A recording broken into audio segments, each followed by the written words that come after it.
কলেজের সেই বুবাইদাই আজ গোটা বাংলার মুখ্যমন্ত্রী। সেদিনের লাজুক ছেলেটাই আজ দাপিয়ে বেড়াচ্ছে দেশের বুকে। ছাত্র রাজনীতি থেকে শুরু করে আজ পশ্চিম বাংলার মুখ্যমন্ত্রী। তবে শুধু ছাত্র রাজনীতি নয়, ছাত্র হিসেবেও তিনি ভীষণ মেধাবী ও পরিশ্রমী ছিলেন। নিজেদের বুবাইদাকে মুখ্যমন্ত্রীর চেয়ারে দেখে গর্বিত বন্ধুরাও আজও বুবাইদার সাথে কাটানোর সময়গুলি ভুলতে পারেননি কেউ। কিন্তু আপনারা কি জানেন কেমন ছিল বাংলার মুখ্যমন্ত্রী শুভেন্দু অধিকারীর ছোটবেলা? কিভাবে তিনি স্কুলের গণ্ডি থেকে উঠে এলেন বাংলার মুখ্যমন্ত্রীর চেয়ারে? চলুন জেনে নেওয়া যাক এক জননেতার অপ্রতিরোধ্য জয়যাত্রার গল্প। শুভেন্দু অধিকারী বাংলায় গড়া প্রথম বিজেপি সরকারের প্রথম মুখ্যমন্ত্রী। বর্তমানে তার নামেই দিকে দিকে উঠছে জয় জয়কার। আসলে রাজনীতিবিদ হিসেবে এক কথায় তিনি দুর্ধর্ষ, কিন্তু ব্যক্তিগত জীবনে ছাত্র হিসেবে কেমন ছিলেন তিনি? কেমন কেটেছিল ছোট্ট শুভেন্দুর ছোটবেলা? শুভেন্দু অধিকারীর ছোটবেলার বেশিরভাগ সময়টাই কেটেছিল কাঁথিতে, চিত্তরঞ্জন মহাপাত্রর বাড়িতে ভাড়াটে হিসেবে।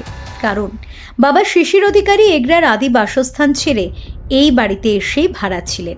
তাই এই বাড়ির সবটা জুড়ে রয়েছে পশ্চিমবঙ্গের মুখ্যমন্ত্রীর ছেলেবেলা। এখানে তাকে সবাই চেনে বুবাই নামে। ছোট থেকেই পড়াশোনায় ভীষণ ভালো ছিলেন, তবে কলেজের জীবনে তার হাতে খড়ি হয় রাজনীতিতে। এরপর থেকেই তিনি ছাত্র পরিষদ করতে শুরু করেন।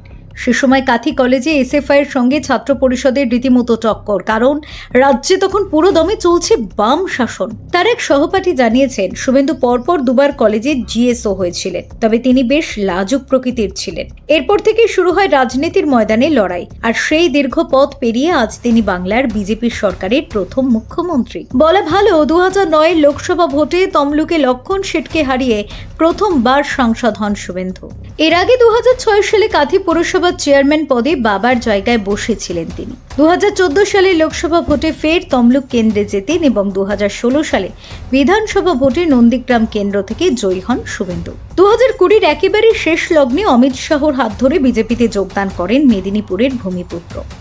এরপর 2021 সালে নন্দীগ্রাম থেকে মমতাকে পরাজিত করেন এবং 2026-এর বিধানসভা নির্বাচনে ভবানীপুরে ফের মমতাকে পরাজিত করে মুখ্যমন্ত্রীর চেয়ারে নিজের জায়গা পাকা করে নেন তিনি। না, রাজনৈতিক উচ্চতা ধীরে ধীরে বাড়লেও আজও তার পা মাটিতেই রয়েছে। তার এক পরিচিত বন্ধু জানান, শুভেন্দুর সঙ্গে এখনো কোথাও দেখা হলেই গাড়ি দাঁড় করিয়ে কথা বলেন। হোয়াটসঅ্যাপেও তাদের যোগাযোগ রয়েছে। অর্থাৎ তার কথা স্পষ্ট যে রাজ্যের শীর্ষে পৌঁছে গেলেও সকলের পরিচিত বুবাই আজও তাদের ভোলেননি। আর এখন তাদের সেই বুবাইদা রাজ্যের মুখ্যমন্ত্রী। এটা ভাবলেই বোধ হয় তারা গর্ববোধই করেন। ফিউরো রিপোর্ট, টক টু টাইম।